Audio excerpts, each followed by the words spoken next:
দেশনেত্রী বেগম খালেদা জিয়া ছাড়াই সরি আপনারা একটু বন্ধ করেন। বেগম খালেদা জিয়াকে নিয়ে বক্তব্য দিতে গিয়ে কেঁদে ফেলেন মির্জা ফখরুল। বেগম খালেদা জিয়া হচ্ছে দলের প্রধান এবং সাবেক প্রধানমন্ত্রী।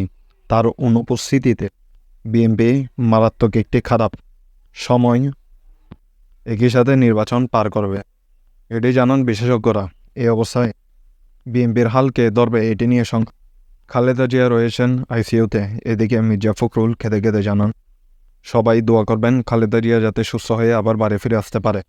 এদিকে বিশেষজ্ঞরা আরও জানান বিএনপির প্রধানই যদি না থাকে বিএনপির নির্বাচন খুব খারাপ ফলাফলের দিকে যেতে পারে। এ অবস্থায় অস্তিত্ব সংকটে রয়েছে বিএনপি, তাই সবার কাছে তিনি কেঁদে কেঁদে দোয়া চান। প্রিয় দর্শক, আপনাদের কি মনে হয় বিএনপি কি এবারের ইলেকশন সুষ্ঠুভাবে পার করতে পারবে? অবশ্যই কমেন্টে জানাবেন। ধন্যবাদ।